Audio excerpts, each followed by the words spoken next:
Someone keeps honking. I'm sorry. I hope you can hear me. Oh shit, that's not what I meant. Ah!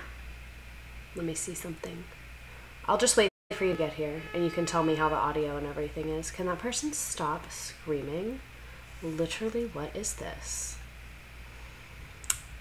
Welcome, happy Wednesday. I'm at my boyfriend's house. That's why the vibes are different. But I did make the vibes in here much better than the vibes usually are here. Like last time we streamed here, I felt like the lighting was giving Zoom meeting. And I feel like this is much better. You know?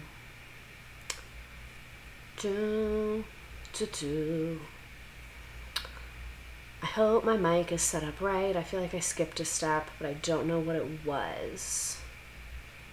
So that is the bit of a challenge. You know what I'm saying? Okay. Let's focus. Let's get into it. The chat's not showing up. The chat's showing up. Oh, there it is. There it is. Oh, it's weird though. Let me fix it. Let me make it a little smaller. They changed the Twitch, like, stuff.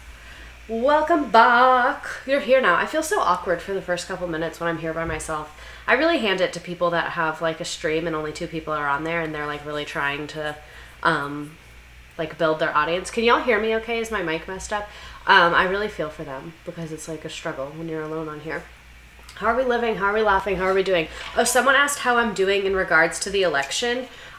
This is really terrible, but I don't care. I don't have it in me to care anymore. Like, I really just do not have it in me to care about the elections because I've just been disappointed so many times and I just know that it's going to be bad every time.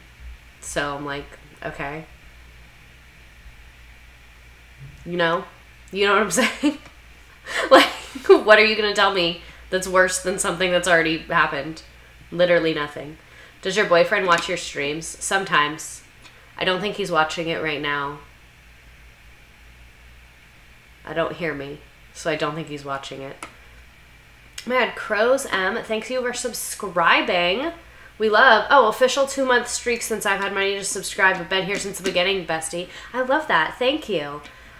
I'm stressed because Florida is going to have a full ban on abortion now. I think about it and then I'm like, let me not think about it because I get scared when I think about it. So my brain is just like, no thank you, because I just can't think about it, which is terrible. I'm the problem. I'm aware of this. But I was like so politically active in college. I did so much. Like I was the voter drives, the volunteering, the giving money, the doing phone banking, like the writing the handwritten letters. Like I did all of that shit. And I've just seen how like stupid the Democrats are. And so I'm like, I'm not doing it anymore. I'm tired of it. And so I just like feel like I used all of my caring energy in a really short amount of time. And I'm very like, eh. Yeah, I saw that overall the country, like a lot of good happened. John Fetterman won against Dr. Oz. So that's good because Dr. Oz literally isn't even from Pennsylvania. Literally, I'm on Twitch just for you. I'm only on Twitch for me. Ohio has made me sad. I honestly really haven't kept up with it. That's really terrible. Like, if you had told me, if you went to me 4 years ago and you were like, hey, in the 2022 midterm elections, you're like barely even gonna keep up with the results, I would be like, you are on drugs. Like, you are literally on drugs. That's wrong. But here we are, and I'm like, you know, Fetterman accepted in jeans and a hoodie. I love that for him. He's really representing a core demographic of men that refuse to dress up, which is great. They need representation too. We have a lot of slides tonight. I like kind of popped off on this Nearpod. I'm excited. We're doing a 2-part Vietnam War stream. I'm embarrassed to be from Ohio right now. Yeah, that's valid to be embarrassed to be from Ohio. Hey Queen and classmates, quick hello before I have to dip for about 30 minutes. All good, all good. That's just Peachy. Welcome back. I'm relieved about the PA results. Okay, so let's go ahead and get into it. Let me set my screen up a little differently. I love the lighting. This is our old light, you guys. This is before we got the rainbow light, but for some reason when I was using this light, it was like flickering really weird on camera. I don't know if it's because now I'm like in a different spot with their lighting is very different and I don't have the ring light. Maybe that had something to do with it. I don't know. But I'm at my boyfriend's house, and I brought this light over here when I got my new light for my house, and I'm like, oh, I should turn it on for the stream. And then I just turned the lights off, and then my computer is lighting me. I just have the brightness all the way up. Maney Mart, thank you for subscribing. I've missed many streams, but I'm back giving you Jeff Bezos money. Let's take all his money. All of it will come to me via Twitch. Just kidding. Like, I hate that he owns this, but, you know, no ethical consumption under capitalism. Okay. But I want to know, were you here for the first Misredacted stream ever? It was about the Vietnam War, and looking back, it was a mess. Like, it was very different vibes. It was definitely more of a school vibe. Like, it was much more academic. Like, at first when I started doing this, I was like, oh, it's going to be like a very serious thing. Like, I can be funny, but it's going to be very academic. And I was like, oh, people will be able to use the videos like for academic purposes. And then the more I got into it, I was like, nah, we're going to fucking vibe. So I started adding in a ton more memes and like all of this kind of stuff. So it's very different now than it was at that first one. Beckworth, thank you for resubscribing. So many of you were there. So many of you have literally been here from the beginning, and I love that for us. I'm so grateful for that you've literally been here the whole time, supporting and watching. So some of the stuff is the same, and there's new information, and I not changed the information, but like abridged some things, added some things, that kind of thing.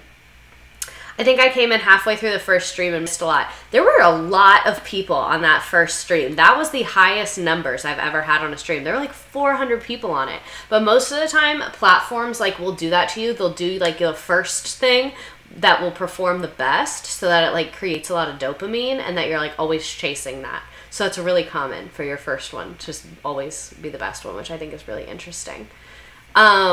But I'm so glad so many of you were there. Okay, good. Because I was worried. I was like, should I just do the same thing? And then I was like, nah, a lot of people have probably been there. But also I didn't want to do it completely different because like I'd already made a bunch of this stuff and I liked that stream. It was good. There was a lot of good stuff in there. So I wanted to do it again for anyone that wasn't there for that. Yeah, who wasn't here? Also, if you want to vote in this, you can. Let me show you how to vote in it. If you go to this website, like if you have me on your TV, you can do this on your phone. Damn it never copies and paste right. Copy, paste. You can go to that website and type in that code and then your vote will come up on here. So I was just curious. The first stream I was at was the milk one. I loved the milk one. The milk one? So what are you guys' top streams? Recently, mine have been Anthrax and Milk. Anthrax and Milk I felt like were the best ones like ever. Anthrax and Milk were chef's kiss. And the Anthrax one was just fucking crazy. The Anthrax one is batshit crazy to me. Woodstock was a good one. Yeah. Milk and corn. Milk free. Anthrax and Milk are top tier. Like, it was just something in the water those days. And like the Anthrax one, I remember when like I was researching the Anthrax and I literally was reading the stuff about that man. Like when I decided to do that and said like, we're going to do Anthrax, I didn't know that. So then when I was researching it, I was like, they're going to eat this up. They're going to eat this up. I started with the education horror stories. I know we do that on the podcast now. We read this, we read submissions on the podcast. Not every time, but sometimes. Milk was iconic. I think about it all the time. Like literally I might watch the Milk stream. You know what you know? Like that's the level of icon that the Milk stream was. Beckworth resubscribed. Thank you. So I talked about the Alcatraz takeover in my classes. Oh my God, great. We love. Okay, but it seems like most of us, at least on here, this is our first one, which is good because a lot of the stuff, it's different, but like I said, it's kind of the same information. Ma'am, I got more stories. Let me know if you need any more. I've been watching the streams on YouTube while playing video games, and it's been such a vibe. This is my first time live. Well, welcome. I like lemons. You guys, we have someone new. Everyone be fucking nice. Okay, but anyway, let's get into this. We're getting started only 9 minutes in. Okay, period. So this is a two-part stream. I hate when things are like building upon each other because then it's hard to come in. So I'm trying to make them as independent as possible while still making it a two-part stream because I think it's really cool and this topic is so big that you just like can't fit it all into one episode. Like honestly, we could do this for months. Apparently I need to rewatch The Milk Stream. The Milk Stream was iconic. Like, if you haven't seen The Milk Stream, watch The Milk Stream. It's on YouTube. And it, like, is one of my highest performing videos on YouTube.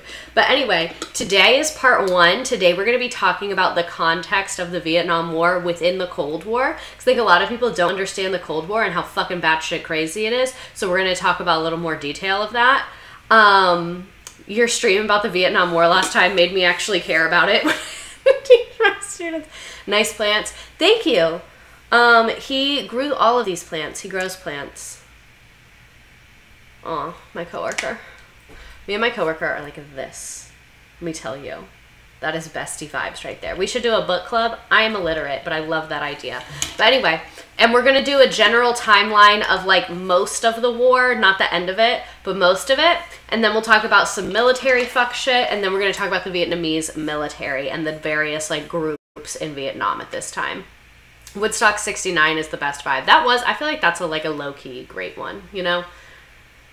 The corn stream made me so angry I couldn't watch it all in one sitting. I'm so sorry. Okay, but I like the things we carried. That gave me a whole new perspective on the Vietnam War. I should read that. Audio book club? I can't even do that. I'm going to be honest with y'all. Okay, and then next week, what we're going to do, just so you like have something to look forward to, is we'll do a quick summary for the people that missed it. We'll talk about the end of the war, and then I'm actually kind of more excited about next week's stuff, but like you need to understand this week for next week to like really hit home. Is we're going to talk about journalism. So the Vietnam War was the first war that was like televised, and there were independent journalists there. So we're going to talk about the media and journalism, and then we're also going to talk about like the anti-war movement and all the protesting in the US, and we'll talk about like the long-term effects on media and on veterans and all of that. So yeah, that is what we're going to do next week, but let's go ahead and get into what we're doing today.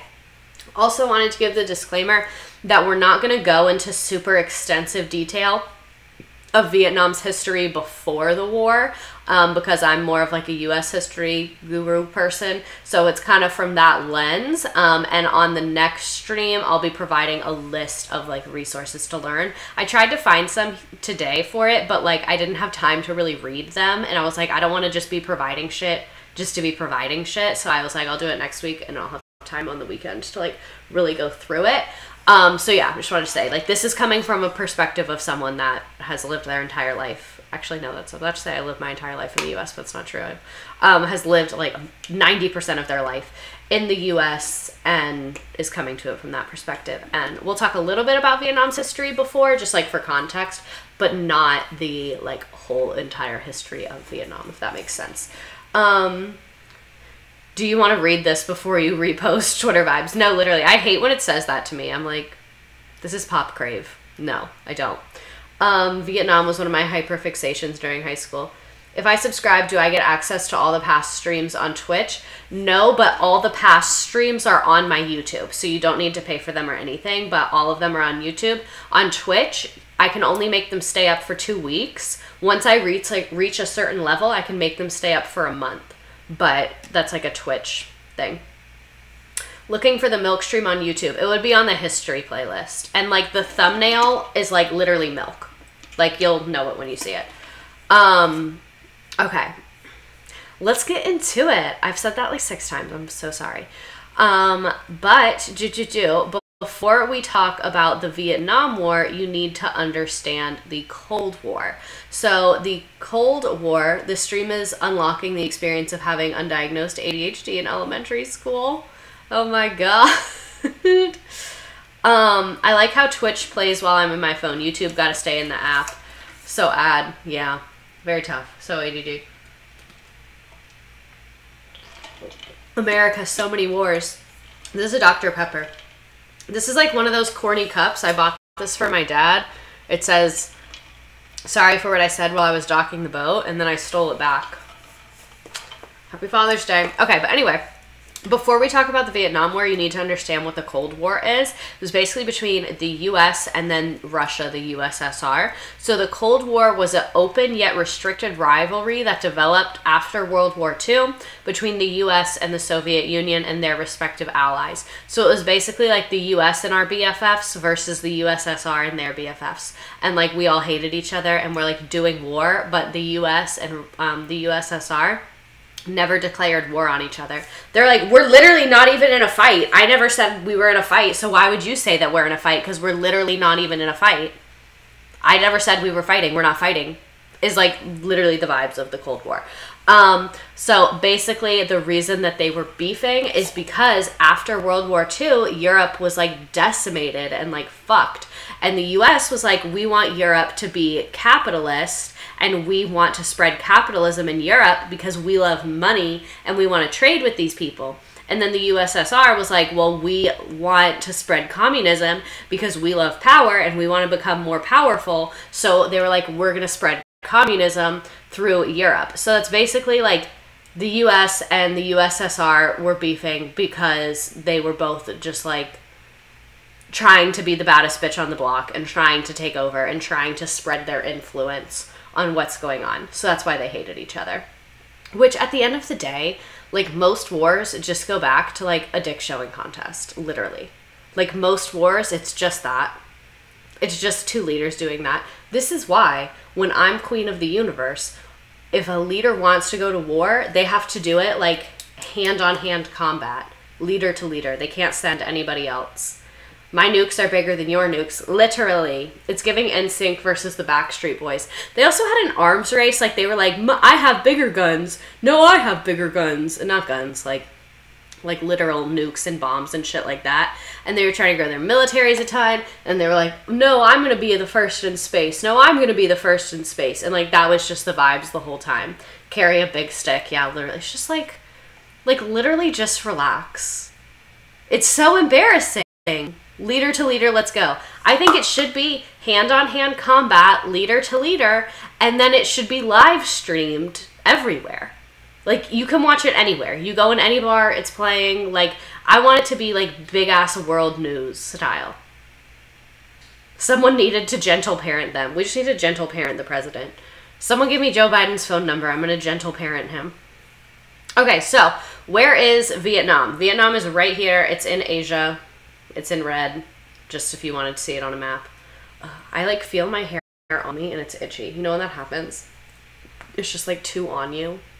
Okay, so some background on Vietnam. I told you we were going to do a little bit, not a ton. This is the little bit that we're doing. In the 1800s, France owned Vietnam, Laos, and Cambodia. France took it over because they wanted rice and they wanted rubber. So France was like, this is ours now, because it was like imperialism was the vibe of the time. Not for anyone getting imperialized, but you get what I'm saying. It was the time in human history where there's a lot of imperial things happening. Also, I feel like I look a lot blonder right now. I don't know if it's the lighting, but like, why do I literally look like bleach blonde Barbie doll? I'm so used to watching this from YouTube. Thank you. First time here. This is what I think the pipeline is. I think the pipeline is TikTok to YouTube to Twitch. That's the pipeline that people go through. Anyone else on that pipeline? The TikTok to YouTube to Twitch pipeline? Okay, but anyway, it's the 1800s. France owns Vietnam, Laos, and Cambodia because they're imperializing them and taking their resources, just like overall being dicks. So it's called French Indochina, which, like, if you have that many geographies in a name, red flag of a name. I was deaf on that pipeline. See, I know y'all. I look kind of naked. I don't like that. Also, I think one of my former students might be here. They just said, hey, miss. And I feel like that was on brand for them. Hi. Sorry you have to see me like this. I just finished that pipeline. Okay. So, let's focus. Where was I? This was called French Indochina, and many farmers lost land and became poor because of this. So naturally, they were upset about that because it sucks to have your land stolen. So during World War II, Ho Chi Minh began to gather soldiers. They were called the Viet Minh Army. To fight the French rulers. So they were like, fuck these bitches. We're going to fight against them because they've been stealing our land and stealing our shit to be able to sell it. So like, it's pretty understandable violence in my opinion. Like all of human history, people have just been stealing each other's shit and being violent over it. And then that's what's happening here right now. My iPhone recommended Twitch because of time, and thanks Apple for not letting me miss a stream. We love Apple for that. So by 1946, this turned into a full-on war. World War II ended in 1945, just for context. So President Truman decided to help France because Ho Chi Minh was a communist. And because it was the middle of the Cold War, that is why, like, we got involved in the first place. We didn't actually give a fuck about Vietnam. We didn't give a fuck about any of the people there. We just give a fuck about communism, and we just give a fuck about making sure communism doesn't spread. So Truman was worried that if Vietnam fell to communism, then surrounding countries would also fall. This is called domino theory. So domino theory, like how when you hit a domino, the rest of them all fall over. That's what Truman thought was going to happen here. And a lot of Americans thought that too. Like this wasn't like a weird niche project for him. Like people were generally pretty on board with this at the time. Also keep in mind the media wasn't like as, like, how do I explain this? Like people didn't have access to as much varying information as they do now. Like the media wasn't like as polarized one point of view versus the other, and people kind of got their news from the same place. So it was like a very popular idea to be doing this. Obviously there were protesters, but like right at the end of World War II, they were like, yeah, fuck communism, let's get into it. Okay, but anyway, I digress. In 1954, France and the Viet Minh signed a treaty splitting the country into communist North Vietnam and anti-communist South Vietnam. And then there was a communist uprising in the South because the government was really corrupt, which we're going to talk about. Was Ho Chi Minh a popular leader or no? I mean, he kind of was the one to like lead and gather the soldiers, so I can't say how popular he was in all of Vietnam, but I think he was popular amongst his people. America, communism was the real red flag all along. Okay, so this conflict is what is called a proxy war. So the U.S. getting involved with this is basically, we're not actually declaring war on Vietnam, and we're not actually declaring war on Russia. It's a proxy war. A proxy war is an armed conflict between two states or non-state actors, one or both of which is at the instigation on behalf of parties that are not directly involved. So this graphic is about another war, but it's basically saying like these bigger people are controlling the war that's happening and like instigating it without actually technically being involved in this. I was really having enough of learning U.S. history from my time after public schools, but I have to take another U.S. history semester to graduate, but you've been making me feel better about it. This is the class. Literally just be like, I watched all of them, we're good. Okay.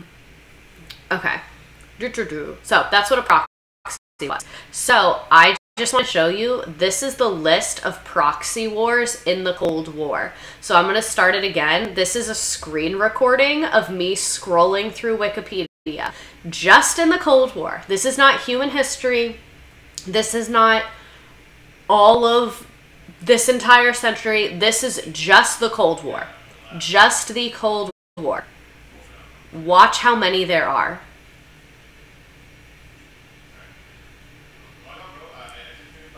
You can probably hear my boyfriend. He's playing video games. Y'all gonna hear him. Sorry. But look at how many wars this is. It's still going. It hasn't started over.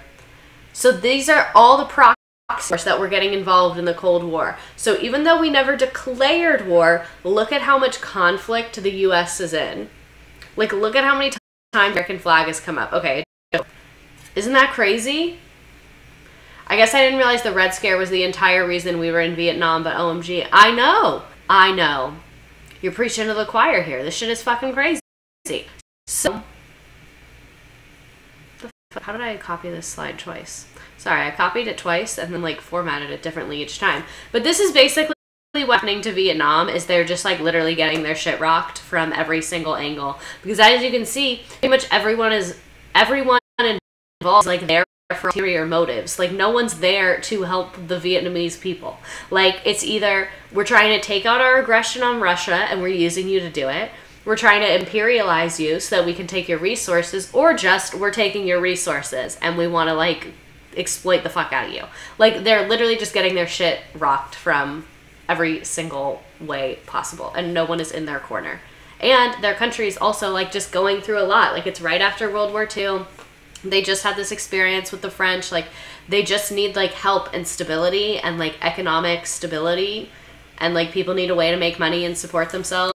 And, like, people need functioning society, and it's just like they're just continuing to get rocked. Yeah, they literally could not catch a break. Yeah. I'm high, but it feels like a good night to tell my QAnon dad that I'm a socialist.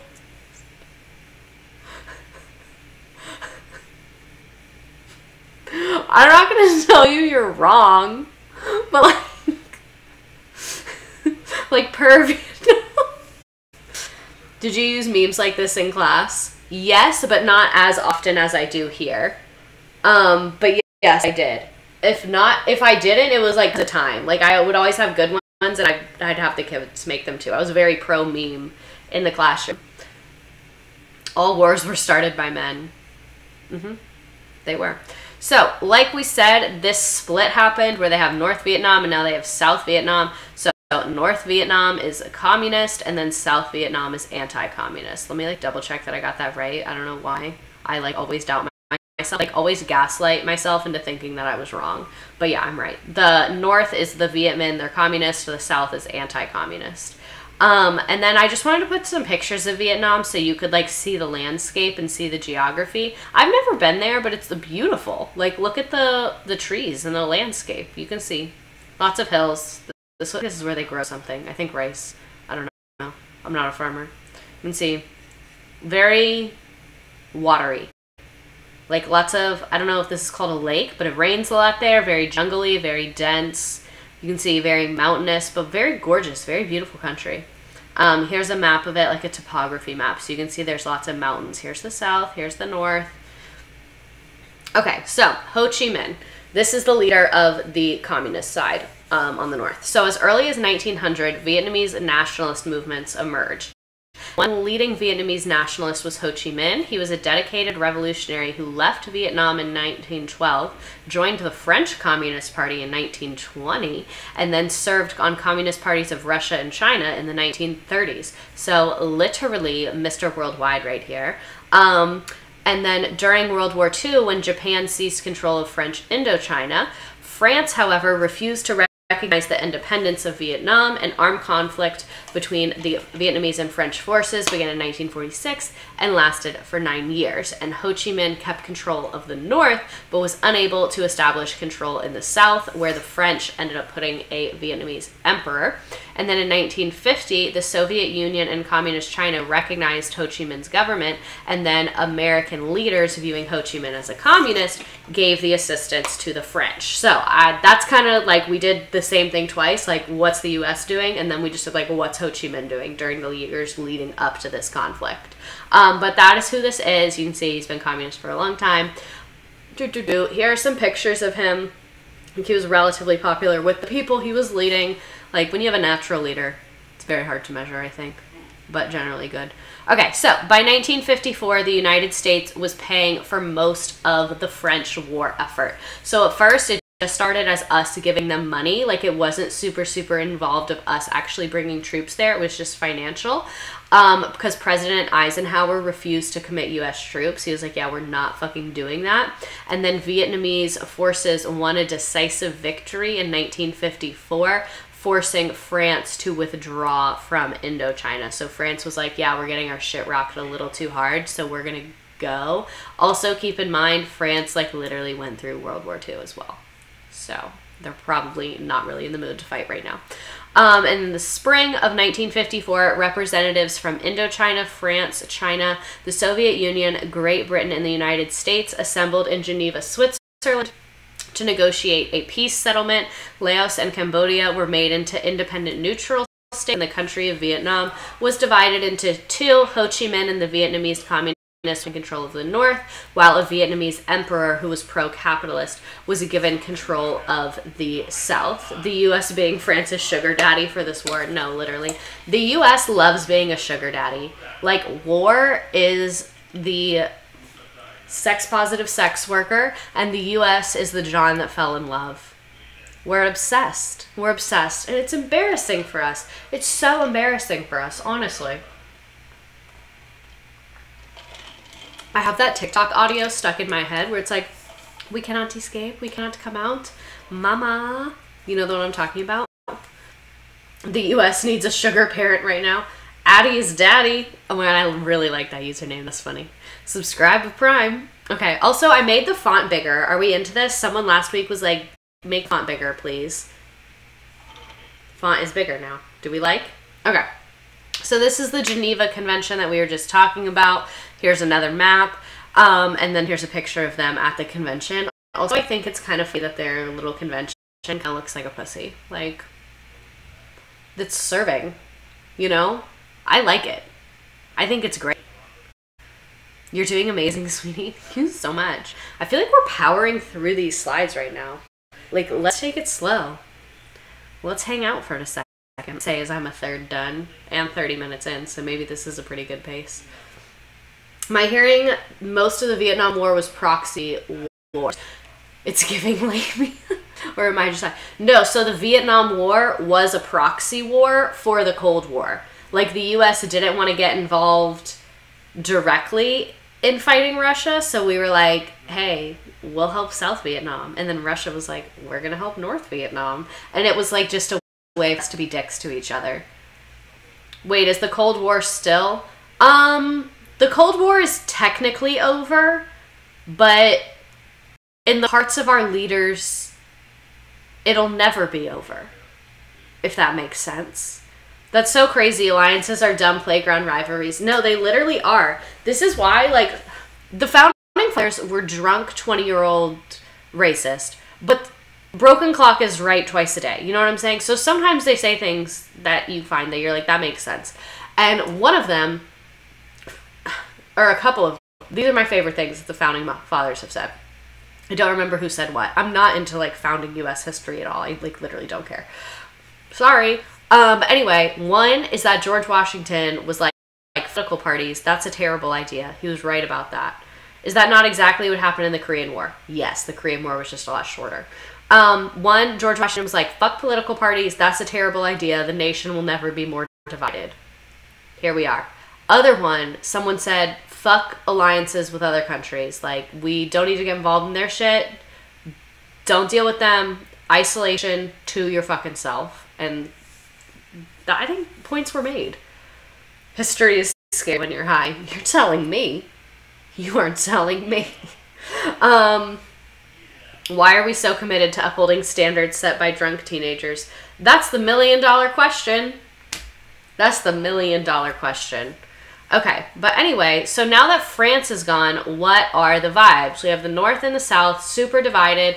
And then this division was supposed to be temporary because they were like, we're going to have an election and reunite the country in 1956. So that was the plan. Clearly that didn't fucking happen. And then after the Geneva Convention, the United States replaced France as the chief supporter of South Vietnam. Because, like I said, we wanted to spread capitalism. We were afraid communism was going to take over. And we really underestimated the Vietnamese. Like, the US government was like, yeah, this will be fucking easy. Like, we can shut down any rebellions and then we can, like, put in a leader that we like and it'll be fucking great. Everything's great. And then the Vietnamese were like, I'm sorry, you said you could do fucking what now?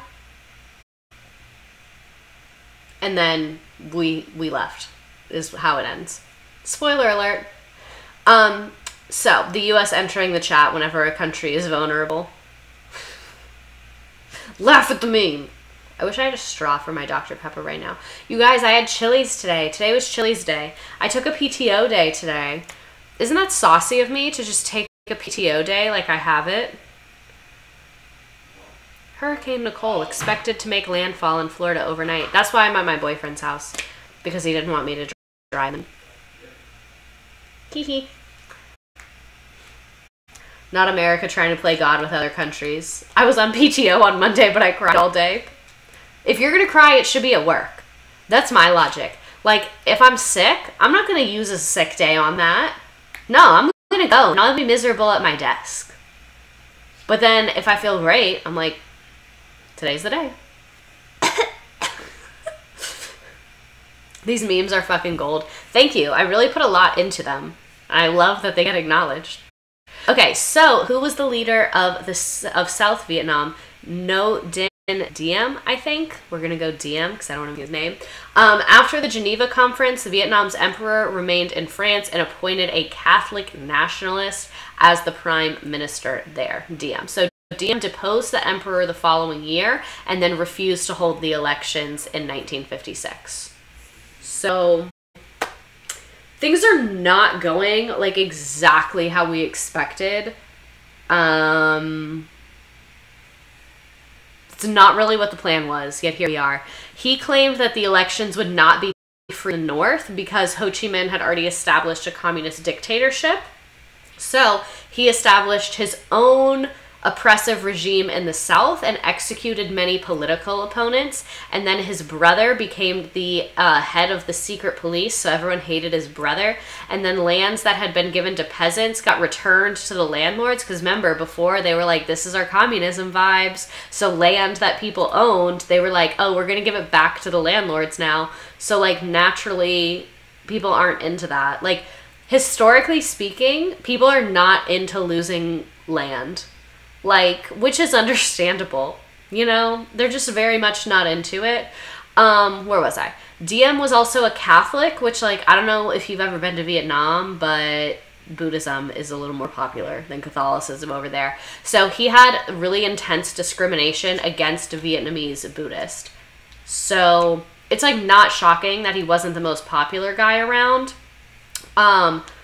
Why does this keep happening? Like, a lot of these things got pasted twice somehow. That is so weird. Nearpod's been kind of glitchy lately.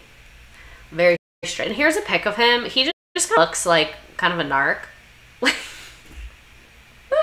Like the other guy in his chair, he was chilling. Ho Chi Minh seemed like a little more chill. This guy's very like, you know? Sorry to interrupt, but I deleted TikTok several months ago, but I remember today you were going to start doing history switch streams. Oh my god, you're doing one right now, timing. So, hi, sorry I'm late to class. Oh my god, I'm literally so glad you're here. I love that. Also, I feel like, what's it called? Long form content is kind of becoming more of the move, you know? Like, I think people, like, in the pandemic, we were really, like, scrolling on our phones and wanted this, like, fast, like, super quick entertainment, but like lately I've been feeling kind of like more into like watching longer things and like deep dives. I started watching more TV and stuff like that. Like, I don't know, I feel like people are kind of into long form stuff more. That's my prediction. What's Nearpod? Nearpod is what I use to make the slides. So it's like the platform that the slides are on that you can like vote on shit. I'm glad I'm here too. My brain has improved by not having TikTok. Like I can read books now. Yeah, I've been trying to get more into reading. But I've also been trying to watch more TikToks, so. Because I like scrolling. It's just so fun. It scratches an itch. I only watch things if it's 20 minutes or more, unless it's a TikTok. Yeah, that's what I mean. So, when Diem refused to hold the elections required by the Geneva Accords, the South Vietnamese Communists formed a revolutionary army known as the Viet Cong. So, Viet Minh, those are the northern official communist, and then the Viet Cong are the people living in the South that are like, we want to be communist too. Communism seems lit and we want to be a part of it. And then the capitalists, there's like 4 of them. Those are like BFFs with the US. So they began a campaign of guerrilla warfare and started murdering officials and government sympathizers because they were like, fuck this government, we didn't elect this government, this is from another country, that other country fucked us over anyway, like they're not letting us practice our religion, they're taking our land away, this is not a fucking vibe, we really hate it here. So to me it's like understandable anger. It's like, yeah, I would be mad too. Cut to earlier when you said not even an audiobook. It's hard. I'm reading a book. I've been working on it for like 3 months now, and I'm a third in. I'm like 30 pages. It's because I work too much. Vietnam said communism for everyone. Yeah, because like they literally were getting like fucked by all these countries. So like the one group of people that they were like, we're both getting fucked. So like, let's do this thing together. Proud of you for your reading, bestie. Thanks. My one of the customers at work gave me the book. Diem after doing violence and demonizing the most common religion. Yeah, like shocker, he was not that popular. People were not that into him. So surprising. I've not finished a book in months. That's literally fine. I used to have a routine of reading before bed, but I abandoned it and need to go back. Maybe I should try reading before bed. But yeah, so Diem, not a very popular guy. This was kind of his, not Ho Chi Minh.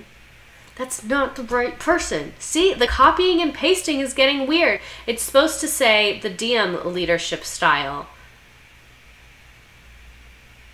So, Diem policies made him increasingly unpopular. He was overthrown and murdered by his own generals in 1963. So, yeah, not Lord Farquaad. I'm so mad that meme was fucked up because it was a really funny meme. But obviously I copy and paste like names for spelling and shit like that. This shit fucking, I could have made a mistake. That's also highly possible. But anyway, yeah, he died. They killed him because he sucked. Like, play stupid games, get stupid results. And ironically, President Kennedy was assassinated only a few weeks later. So now there's no strong capitalist government in control of the South. So that's the part that gets me. Like, we're in this proxy war trying to support capitalism in the South when there's no fucking capitalist government in the South. Like, who are we supporting? Who are we here helping? I can't find them. Can you? Who? Literally, who are we helping here? The Southern Vietnamese constituent style. You see, there was like the Lord Farquaad meme, and then there was this meme, and it was funny, and we're helping ourselves. It's weird that they died at the same time. My favorite Kennedy death conspiracy theory is that his head just did that. It's like fucked up. Like, I shouldn't laugh. I know that, but it's funny. At least I think it was funny. Valid. The universe colliding to kill leaders. I think Kennedy was popular though, no? So, he was on a whole cocktail, dude. So, just to give you the context of like where we are in time, World War II ends in 1945. Ho Chi Minh declares Vietnam's independence in 1945. The U.S. pledges military aid to help the French in 1950. 1954, that's when Eisenhower is like, oh, fucking domino theory, communism's gonna take over. That's when they had the Geneva Convention, or not the Geneva Convention, the Geneva Accords. And then the French left Vietnam officially in 1956, and then Kennedy was elected president, and then Diem and Kennedy were both assassinated, and then Johnson became president. So just to give you a timeline of where we're at. You glitched as you were talking about JFK. It's weird, it doesn't say how many frame drops. Crazy to think that my gram lived through all this. Yeah, my dad was a kid when this was happening, which is wild. I get why they're kind of messed up. Like, when you look at boomers, it's like, you went through a lot. Like, that's a lot. I would be fucked up too. Like, we're all fucked up because of the pandemic. But like, this is really fucked up. So, now they've got a whole ass fountain. Oh, wait. I stood where he got shot in Dallas. There's just a couple X's in the road and a cardboard cutout in the window they think he was shot from, but the area's really nice. They have a fountain. This is crazy. They never processed it. Man, the years really be coming and they don't stop coming. That's so true. Like, when they said that, it's like, damn, the years do be coming and they don't stop coming. Like, you know what I'm saying? It's like, yeah. Did you see Ted Cruz got a beer thrown at him in Texas? Yeah. That was funny. He was like, eh. I feel like he made that noise. I have to sneeze. I feel it. Okay, let's talk about first shots fired. Let's talk about when shit got real. So some background. The U.S. had some warships gathering information to relay intelligence to the military we were helping in South Vietnam. But again, who are we helping in South Vietnam? Who are we helping? So we were there gathering intelligence, allegedly. Fucking spying. Also, this question is in the game. Just so you know, this question's in the game. So we're there gathering intelligence. That's why the fuck the U.S. military is there. You know, just with a giant warship in the Gulf of a tense area, gathering intelligence. Like, what the... Read the room! If there's a tense situation, you should not hang out there. That's like when your neighbors are fighting outside the apartment, and then you go outside and you're like, hey guys. Like, you're not helping. You're literally just not helping. Oh, sorry, the chat distracted me. But anyway, okay. So, in the pre-dawn hours of July 31st, 1964, U.S.-backed patrol boats shelled 2 North Vietnamese islands in the Gulf of Tonkin, after which the Maddox headed to the area. So basically, we shot at them, and as it cruised along on August 2nd, they found itself facing 3 Soviet-built North Vietnamese torpedo boats that had come out to chase it away. So because we have our big-ass warship there, that is why the North Vietnamese torpedo boats were there that were built by the Soviets. Because again, proxy war. So the Soviets are helping the communists. That is why the communists have so much stuff and so much weapons. It's because they're getting help from a very, very, very powerful country. Not even acting natural, like sweeping the porch or something. No, literally. We were just like, hello, good morning. That's us. All over the world. We need to stop leaving our ships everywhere. We're literally like kids that just scatter their things about. So the Maddox fired first, issuing what the U.S. authorities described as warning shots. Be fucking for real. Be fucking for real. If there was another country in the Gulf of Mexico, they just had their warships in the Gulf of Mexico off the coast of Florida, and then they fired some warning shots, do you know how apeshit we would go? Do you know how fucking apeshit we would go? Think about that. Think about if that happened. No country would do that because no country is like literally as stupid as the US is, but we would go apeshit. There's a US battleship on the river where I live. People have died like recently. The boat ship is scary AF. Ugh. We fired first, but it was not serious. Gonna get our asses beat so bad one day. No, literally, like, the fact that we fired first, we were like, I didn't even mean it, I was joking. Like, when I hit you, it was the joke, so why'd you hit me back? That's us.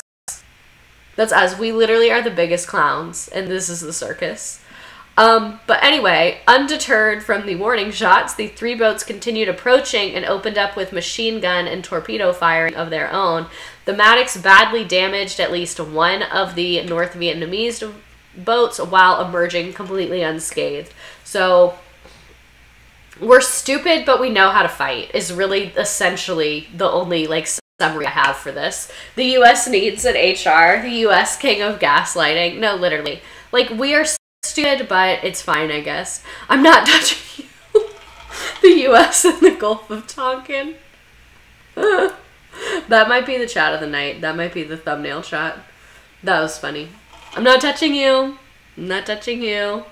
Because, like, be for real. I get so mad that we always fire first. Sometimes we lost the Revolutionary War.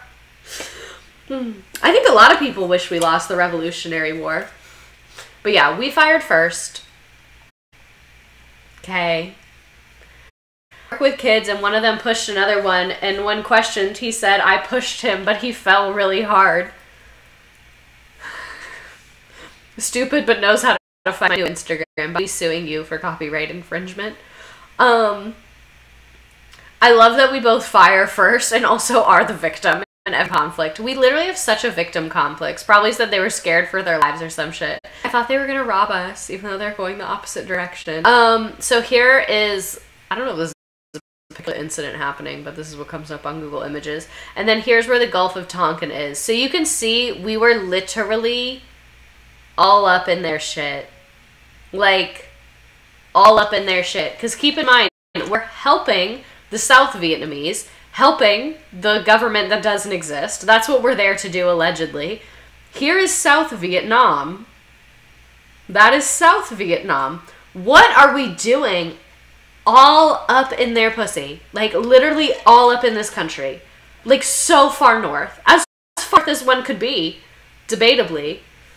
Anyone else glitchy, or is it me? I think it might be having glitch issues. I'm so sorry. That's terrible. It buffered for a bit. Is it glitchy for anyone else? I don't know what I'm doing wrong. I think it might be my computer overheating. I'm gonna hold it up and maybe that'll help. I wish I could do something. I feel so helpless right now. A tad glitchy. I can see it glitch a little bit, and I have a feeling it's probably worse on your end because that's like you're also pulling it. Okay, but after we have the Gulf Tonkin, oh, I'm sorry, it's glitchy. This is sad. Now it's being glitchy for me too. Lame. Very lame. US, not your fault, bestie. It happens. It happens. You're a woman in STEM. I'm trying to be a woman in STEM. I'm trying so hard to be a woman in STEM. But anyway, okay. So, in August 1964, President Johnson announced that the North Vietnamese had attacked American ships in the Gulf of Tonkin. Which, like, that's a reach. That's quite the reach to say that American ships were literally attacked. So Congress voted to give the president extraordinary powers to take all measures necessary to stop North Vietnamese aggression. So that feels like quite the jump. This feels like quite the aggressive jump to just now have all powers necessary to do whatever the fuck you want. And then in 1964, President Johnson sent the first American combat troops to Vietnam. So this is actually when we start sending people there. And then by the end of the year, 184,000 American soldiers were active in Vietnam, and President Johnson also ordered bombing missions over North Vietnam to wear down North Vietnamese resistance and destroy supply routes from the north to the south. So again, we are there helping the South, yet we're destroying their supply routes. This is not adding up to me. The math is not mathing. It's not, you know, it's not coming together in my mind. So who are we helping at this point? Still nothing? Yeah, exactly. It's like who? Literally who? Whomst is there for our help? Who is there? Who is requesting our assistance? The U.S. is just the world's biggest drama queen. Did Congress know all this info, or did they not know we fired first? So I'm not sure. I assume Congress was getting security briefings about it that were like straight from the source, but those could have been biased as well. That's a good point. I'm not 100% sure. I super understand all the protests. Yeah, for real. Super understand why people were upset about this. Because literally, why did Congress sign this shit over so quick? Like, why was Congress just like, yeah, here we go. There you go. There you go. We are good. We are good. So this is a Gulf of Tonkin resolution. Literally, Congress gave the president the power to take all necessary measures, not as specific as I would like it to be, take all necessary measures to repel any armed attack against the forces of the United States and to prevent further aggression. Like, what? That is so vague. That is so vague. Prevent further aggression? Against whomst? And what do you define as aggression? Because, like, this is so jarring to me. If they want a dictatorship, can they just say that? Exactly. It's like, we have a system here. We have checks and balances. We have Congress. Like, what are we doing? Why did you just sign your paper over to the president like that? I don't like that. So President Johnson also ordered bombing missions over North Vietnam, like we said. Oh my God, why does, like, literally, we are technologically a mess tonight. What is happening to the world? To try and wear down and destroy their supply routes. The mission failed to achieve either objective, and even though Americans eventually dropped more bombs on Vietnam and Laos and Cambodia than they dropped on all of Europe in World War II. And bombing missions over Vietnam actually tended to strengthen rather than weaken resistance. So our whole strategy is like, maybe if we just bomb them every fucking 5 seconds, they'll give up. But it actually made them stronger and then made their allies start giving them more resources because they were like, damn, you're getting bombed all the time. And people were like, damn, we're getting bombed all the fucking time. I'm gonna like pick up a gun and fight with the resistance. So like, if people have nothing and then they have nothing to lose and then you just continuously abuse them, like, they're going to treat you crazy because, like, you've pushed them to that point. Like, it's your fault. You know what I'm saying?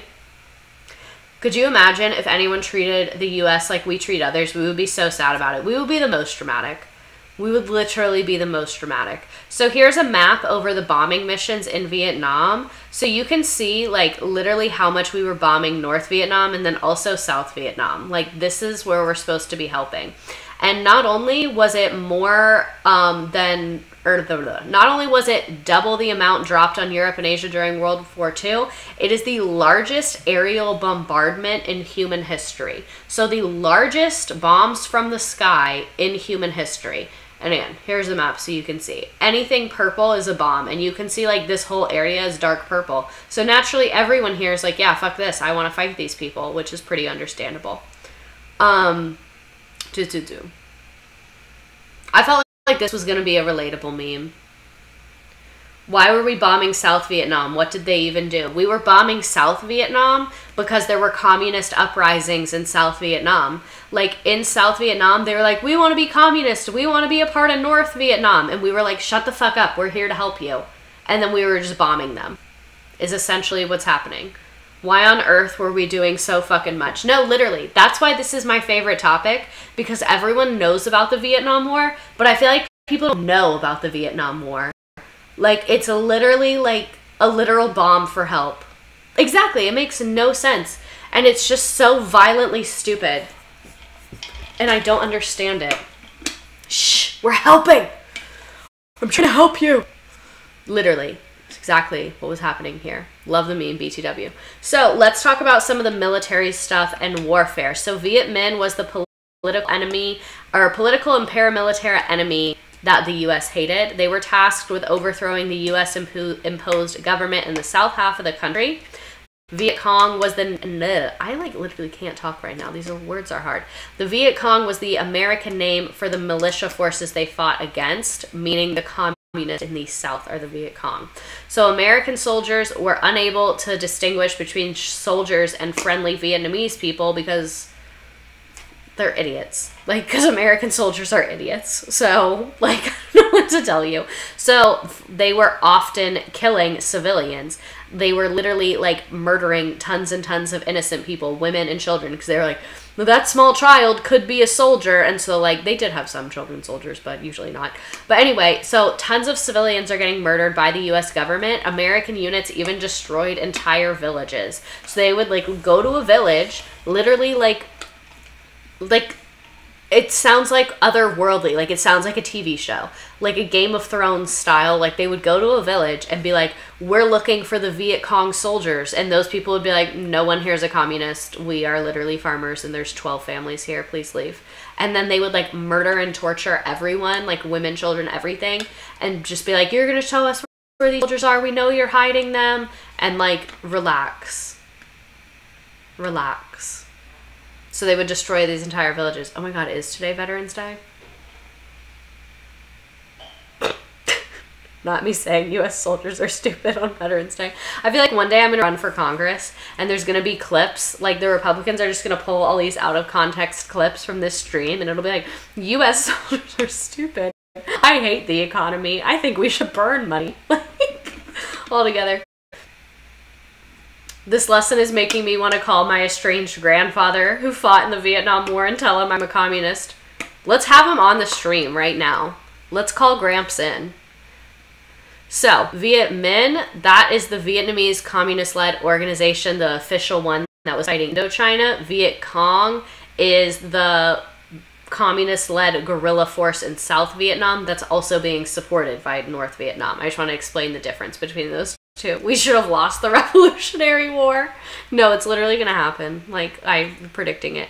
So this is part of guerrilla warfare, is that they would dig these tunnels. Guerrilla warfare is they were, like, out in the jungle. It's not like a battlefield. It's not like ready, set, go, and then the battle starts. It's just like you're fighting a little bit all the time. And then they have these tunnels. So, like, part of the reason the U.S. was flopping so hard is because we didn't know how to fight the way the Vietnamese knew how to fight. Like, we didn't know the land that we were on. We didn't know, like, the jungle and the plants, what was safe, what was not safe to eat. We didn't know anything. We didn't know the geography. We didn't know, like, how to handle the weather. We didn't have the right stuff with us for the kind of like mud and rain that they get there. And then they had these elaborate underground tunnel systems because like it's hills and jungles, so it's not like you can just like build camp in a big ass open area relatively easily. So they had these underground tunnel systems so that like it made it very difficult for US soldiers to like figure out where these people were. And then it also made it much more obvious like which camps were US soldiers, because it's like, oh, look at all those fuckers in tents. Like, it became really easy to track down the US soldiers and like kill them, and then it became very difficult to track down the Vietnamese soldiers because like they would be trying to find them in the jungle, and then they would all just go underground, and then our soldiers would be like, damn, everyone's underground, and then they would just like pop up out of another tunnel and kill them. So you can see it seems like a very difficult condition to fight in. I don't know how realistic this picture is, but it's from a textbook. So wells were dug, so they had fresh water inside here.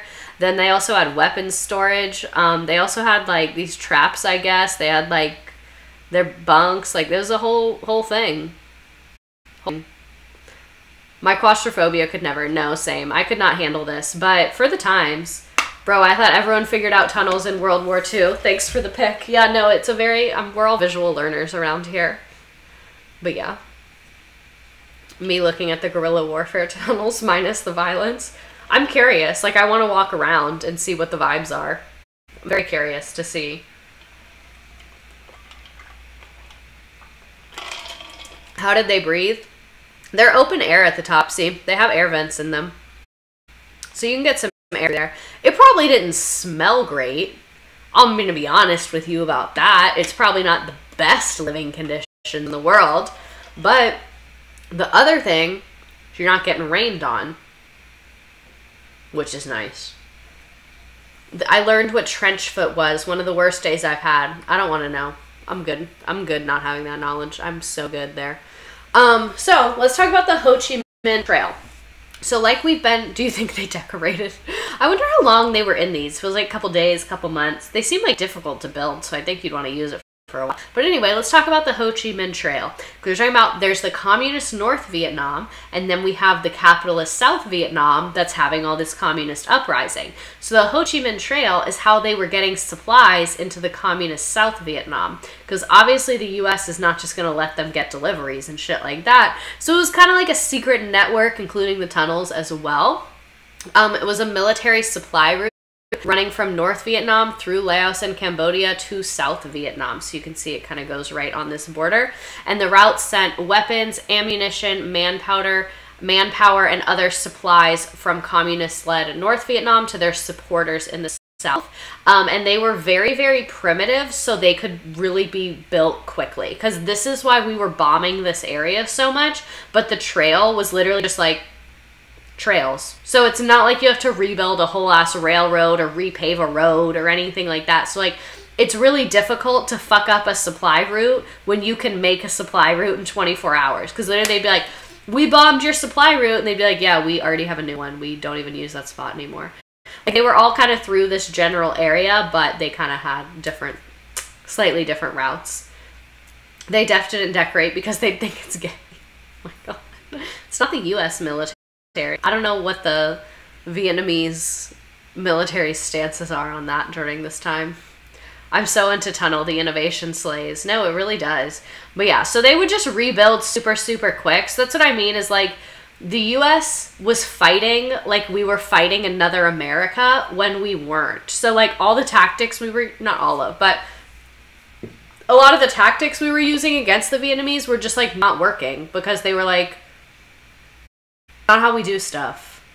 So I don't know what you thought like that was gonna do to us. Does that make sense? Like we were just not very creative in our, we never learned. So who are we fighting? Like I said, we couldn't even distinguish between civilians and non-civilians, and then we barely understood like the history and the nuance of the political situation in Vietnam because like there's no government south. There's this long history. The land has been taken away from people and then given back and then taken away. Like all of that bullshit. So we're just there fighting communism. We're just there fighting against communism. That's who we're fighting. Because we're fighting civilians, we're fighting Southern Vietnamese, we're fighting Northern Vietnamese soldiers. It's just like overall a total mess. Got sidetracked looking at tunnels. Can we take a field trip? Visitors to crawl through some of the safer areas of the tunnel, view command centers and booby traps, and fire an AK-47 rifle on a firing age, and even eat a meal featuring typical foods that soldiers would have eaten in the tunnels. Maybe we do need to take a field trip. Imagine if you took like a veteran there. They'd probably literally be so traumatized. That'd be pretty fucked up. I saw a meme, I don't know if it was real or not, where like a veteran who fought in Vietnam went to Vietnam, and then like the tour guides kept fucking with him and like jumped tunnels and being like, ah! And then he got really mad. But like, I personally wouldn't want to go back to the site of my trauma. That's just me. You know what I'm saying? Because there was also the draft.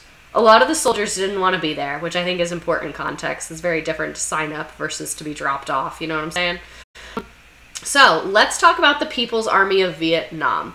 The Vietnamese People's Army, or the People's Army of Vietnam, is the armed forces of the Socialist Republic of Vietnam, and this was active during time. During the French Indian War, the VPA was often referred to as Viet Minh. See, names change over time. Oh, my nose is so stuffy. Who's organizing the trips to the channel? So in the context of the Vietnam War, they were referred to as the North Vietnamese Army. So you see what I mean? The U.S. has like no context around the nuance of all these people. This allowed the writers, U.S. military, and general public to distinguish North Vietnamese communist from Southern Vietnamese communist, or the Viet Cong. However, both groups ultimately worked under the same command structure. According to Hanoi's, I don't know how to say this. Hanoi? Is that how you say this? Does anyone know how to pronounce this correctly? Hanoi's official history, the Viet Cong was a branch of the VPA, the Vietnamese People's Army. So that's this group. That's essentially like the main umbrella term. This is their flag. It's translates to determined to win. It was technically founded in 1944. And then you can kind of see their stats here. Military age was 18 to 25. They had 412,000 people, deployed 40,000 military personnel, and then they were getting supplies from India, Russia, Israel, Ukraine, Romania, Sweden, South Korea, and Bulgaria. So again, it is a proxy war. That's why so many other countries are involved in getting supplies into this country. Stretch. Thank you. Oh, you just heard my back crack. That felt good. Okay, so here's some more pictures so we can understand more of the vibes. Here's more of the tunnels. So you can see like our soldiers are up here running around. Like we're very easy targets. And then like you shoot, you go back down. You pop back up, you shoot, you go back down. Then you go down here, then you pop up over there. Like all of that. And the Viet Cong decoy lures would lure Americans into traps, so they would like put out signals and bait for them, I guess. But yeah, really crazy. Here's more tunnel pics, and then here's some pictures of the people in Vietnam. This, I wanted you to see like the land they were walking through and all that, but I don't think these people are Vietnamese people. There's a soldier. You can see the tunnels. Cover your head, observation port. You can see why our soldiers did not know what they were doing. More military. Here, out of the tunnels. More Vietnamese soldiers. More Vietnamese soldiers. But yeah, just wanted you to see the vibes there. So, what was our military strategy? President Johnson hoped to use America's technological superiority and overwhelming number of troops to win the war, but as you can see, like, when all of your troops are doing this, like, look, this is 4 against 2, or I guess 3. 4 against 3, one person sleeping, and, like, they're literally losing. So, like, manpower to strategy, not always a fair trade-off, you know what I'm saying? They wanted to use America's technological superiority and overwhelming troops to win the war. Jet planes bombed the Viet Cong supply routes and enemy forces, like we said, and then new destructive weapons like napalm and cluster bombs inflicted terrible damage on victims, and herbicides like Agent Orange destroyed the jungle. U.S. strategy, just show up, I guess, LOL. Like, they're like, yeah, we gonna get in there. It's like a group project where no one prepared for it or met in advance. And also, a herbicide is something that kills a plant. Because when you have like all this lush jungle, because if you understand this jungle and you know the geography, you can hide in here really well. But if they kill all the plants, you can't really hide there anymore. So, first weapon we're going to talk about is napalm. Napalm causes severe burns all over the body. Napalm is gasoline mixed with a gel, so it sticks to your skin as it burns you. Think like if Vaseline was fire. That's what napalm is. It causes severe burns all over your body. Was this where the U.S. put gasoline into the tunnels? Mm-hmm. We would destroy a lot of the tunnels. But a lot of them were being unused. And, like, they would set traps for us in fake tunnels and shit like that. Okay, so human skin becomes covered with this viscous magma that resembles tar, and it causes wounds that are too deep to heal, and in contact with humans, it immediately sticks to the skin and melts the flesh, and there's no way to put the fire out except smothering it, which is super, super painful. And in a panic, people try and wipe it off, but then it only causes it to spread, expanding the burn area. So, like, literally some horror movie shit. Like, napalm is literally horror movie shit. So they would literally take it, like, this is a riverboat, and they would, like, launch it at, like, villages and people. Like, I'm telling you, it's horror movie shit, and I'm not exaggerating at how wild this is. Like, look at that. And look at the American flag. You see why people fucking hate us. We're so hateable. Like, look at this. We are literally so hateable. I hate us. And I wasn't even alive. Okay, so now let's talk about Agent Orange. Agent Orange, like I said, is an herbicide. Herbicide kills plants. So basically our strategy is like, all right, let's drop this chemical all over the fucking country. It'll kill all the plants, and then they won't have anywhere to hide, and they won't have any crops. So we codenamed the project Operation Ranch Hand, and we sprayed more than 20 million gallons of herbicide over Vietnam and Cambodia and Laos from 1961 to 1971. Main one being Agent Orange, which contains the deadly chemical dioxin, which is the most commonly used herbicide, and later it was proven that it causes serious health issues, both for the US soldiers spreading it and for the Vietnamese people that were like having it thrown on top of them. It causes cancer, birth defects, rashes, severe psychological and neurological problems. So that could be why a lot of times when you see Vietnam War veterans and people talk about how terrible their PTSD is, a lot of it can also be related to like chemical reactions if they were the ones involved in this. A question I always have is who names these operations? I don't know. Among the Vietnamese people as well as the U.S. servicemen and their families. We're going to talk a lot more about this next week. We're going to talk a lot more about the long-term effects of this.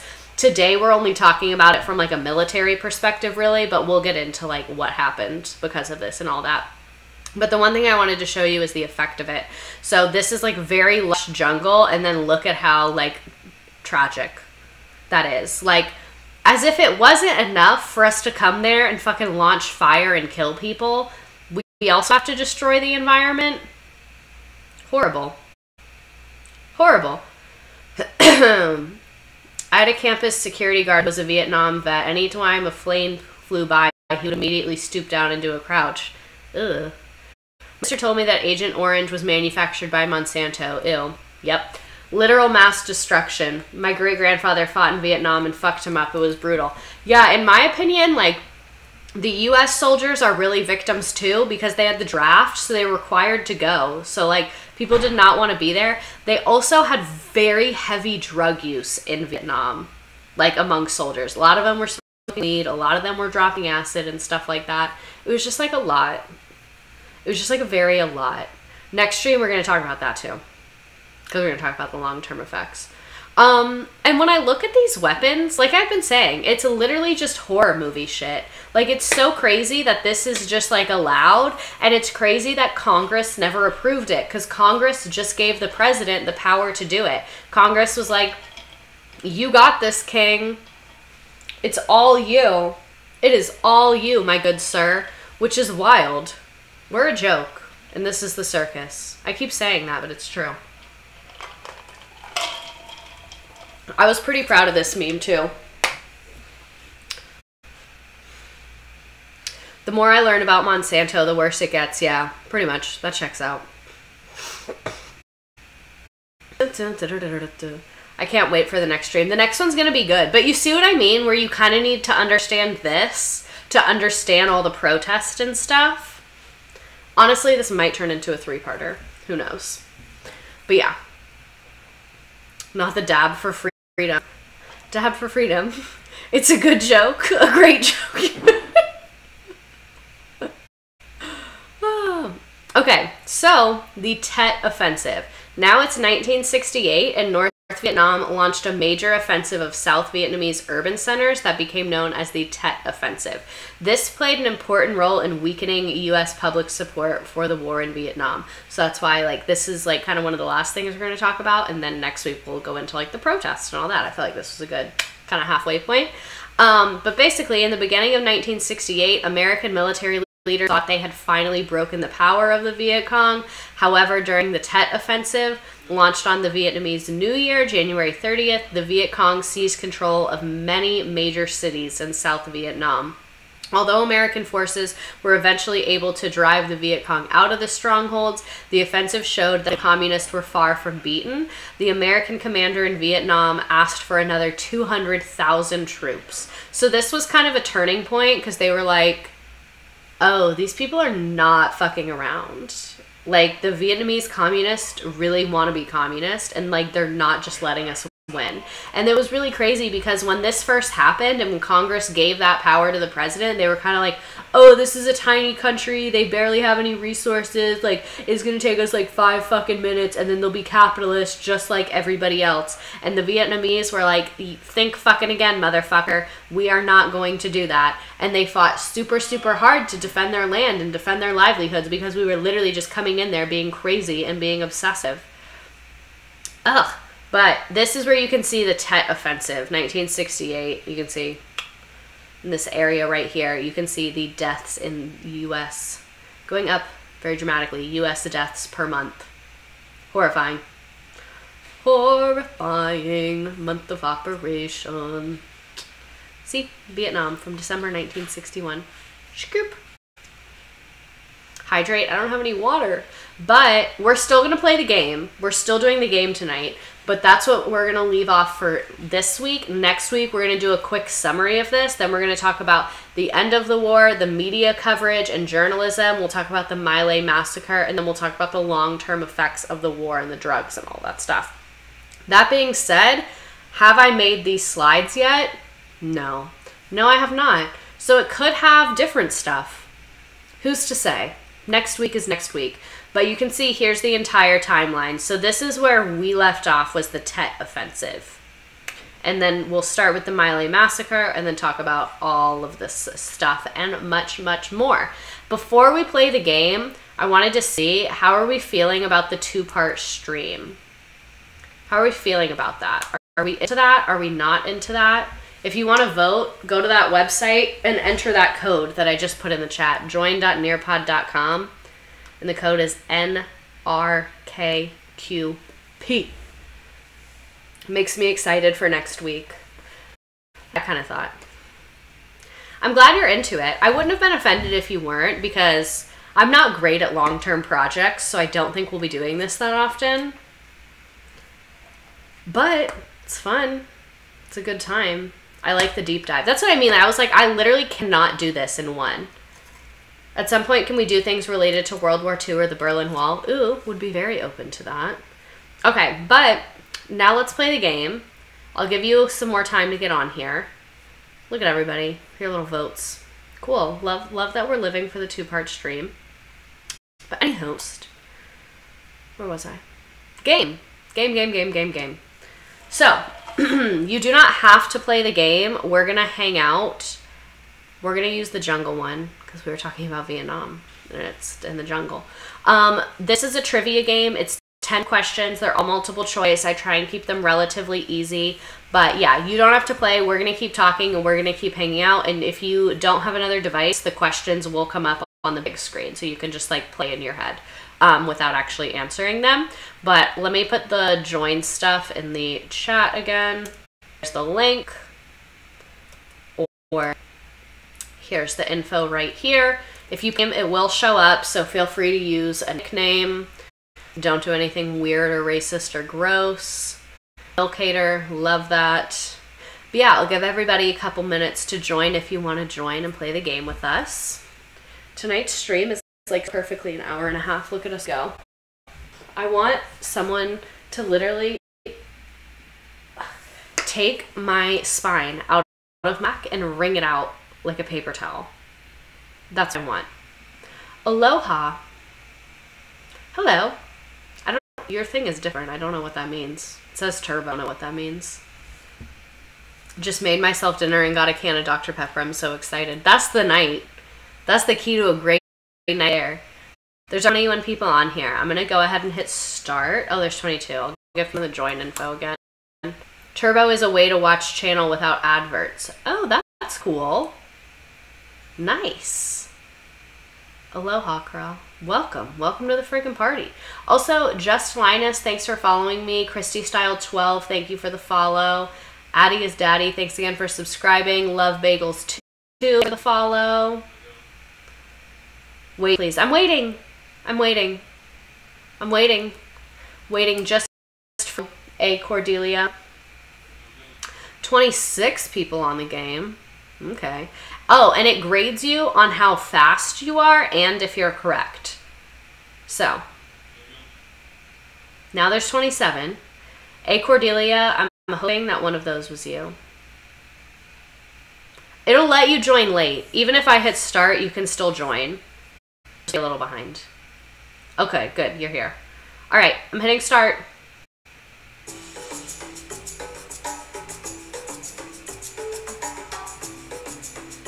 I like this music.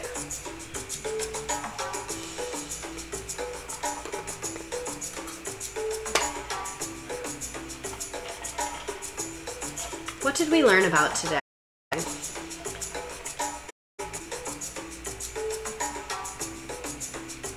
Completely random, but has your boyfriend figured out how to pay for valet parking? I watched that TikTok when I'm sad now because it's so funny. No, but the parking situation is well. I no longer have parking woes. Well, I do a little bit, but it's fine now. Not me here jamming to the Nearpod music. The Nearpod music is kind of a vibe, so it's understandable.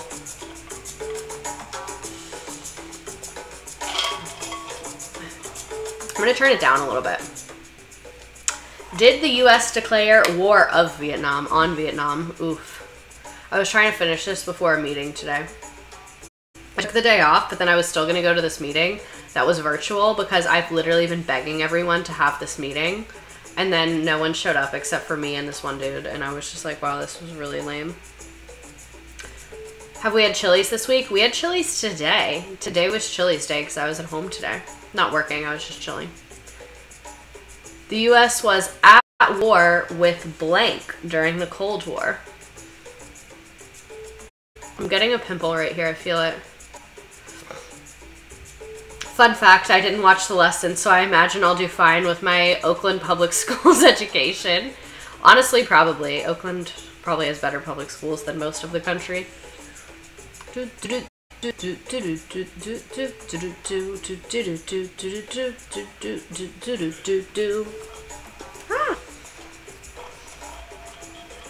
I'm done with my Dr. Pepper. I need to not drink it. I needed it because I was like super sleepy before I came on here, and I was like, I need something to wake me up a little bit. But now I'm gonna need to go to sleep soon, so we're done being awake. Time to not have that right now. I'm so excited to drink my coffee tomorrow. I'm fucking in love with my Nespresso. What is domino theory? My feet hurt. My back's aching, my bra's too tight, my booty shaking from left to right. I love that song. Race car driving, thanks for the follow.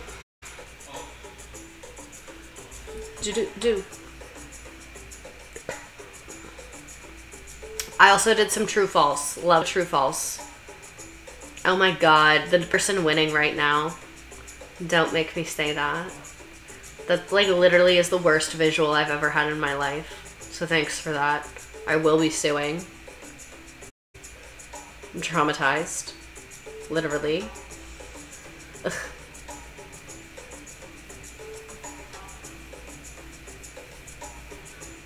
Why was the US even in the Gulf of Tonkin?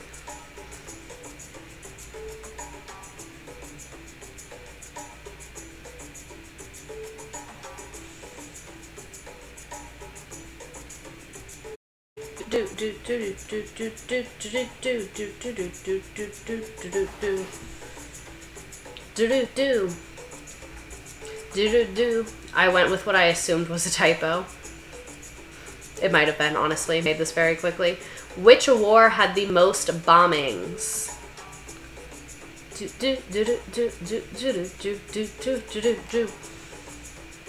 Y'all are quick with it.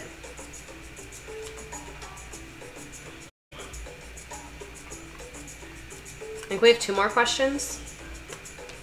What was used as an herbicide in the Vietnam War?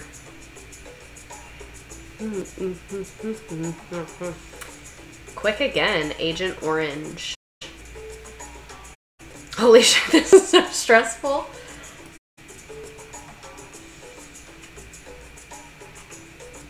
This stream had me shook. It is shook worthy. It is extremely shook worthy. What are we covering next week? It's a trick question. Ha ha ha. I'm sitting crisscross applesauce on the bed right now, if you can't tell. This is my very glamorous home office. All of them are right. We're learning about all that stuff next week. That was so mean. All of them are right, though. All right. In first place, we have the most horrifying visual I've ever seen in my life. Biden's balls. Then we have Hannah, Roni, Milk Hater, Bish Please, K Rosie, Max, Catherine, Nicole, Aidenique, Abby, Sam, Jilly, Felton, Mimic, Ayla, Emo Cowgirl, Low Soup, None of Your Business, Sunsets, Crew, Louis Corrales, Cordelia, Addie, Carolyn, Hope, Hannah, Grocery Store Pete, Huntress, Lane, and then another Grocery Store Pete who probably joined and then came back. This stream slayed. I'm so glad. And that was your first time chat. Love bagels too. Welcome, welcome. Thank you for being here with us. But anyway, oh, my screen got cut off. Memes, comments, chats, whatever. I'll hang out here for another couple seconds. I'm excited to see everybody next week. I think it's going to be a really interesting one. This 4th place, damn, that's really not bad because a lot of people didn't even participate, so they got last place. Slay, great first stream. Thank y'all. I'm having dinner with my great uncle tomorrow who was drafted into the Vietnam War. I have so many questions for him. Oh my god, you have to come next week and tell us what he said. Literally feel free to email it to me and I will put it in the stream. I would love this firsthand information. Anything he wants to share. Let me put my email in the chat. At gmail.com. Tomorrow is the first time I need Chili's in years. Oh my god. Stream was cool, like always, very ready for next week. Yeah, but you see what I mean? Where, like, you kind of need to understand just, like, what's going on before we could get into, like, the media and the really, like, stuff. You know what I mean? But thank you all for coming. So glad we were here. I forgot to make, like, good TikToks of, like, content about it, so it was a little more intimate tonight. But so excited for next week. Thanks for making a place with such a great vibe. You're welcome. I'm really, like I consider myself a vibe curator, and that we really need the vibes to be positive. My dad got chipped in Chili's gift cards. Where? Where are they tipping Chili's gift cards, and are they hiring? I love this game. It's way better than history at school. Unrelated, but I told my work bestie I was going through it, and she took me to work and bought me a cocktail. I love that. I love that. Oh, and she took me to lunch and bought me a cocktail. Have a great week, everybody. Stay safe. If you're in Florida, be safe with the hurricane. I love you. I live for you. I laugh for you. All of that. Oh my god. this message. Literally, when I was younger and would ask my dad, he refused to talk about it, but he did say they had to eat monkeys while he was there, and it was traumatizing to skin them. Jesus Christ.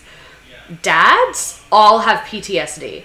Like, literally, you will just be chilling, and your dad will just casually mention the most horrifying thing you've heard in your entire life. And your dad is just like, oh, yeah. It's disturbing. Truly. PTS dad. On that note, we're out. Everyone check on dads. Okay.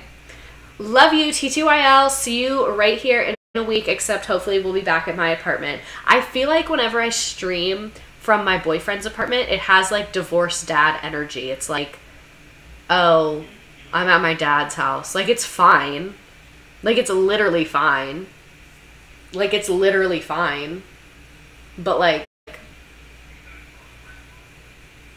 you know, I just feel like my house is more of the vibe. Name one dad that's okay. Okay, this was great. Love you. Adios. Everyone have a great night. Bye-bye.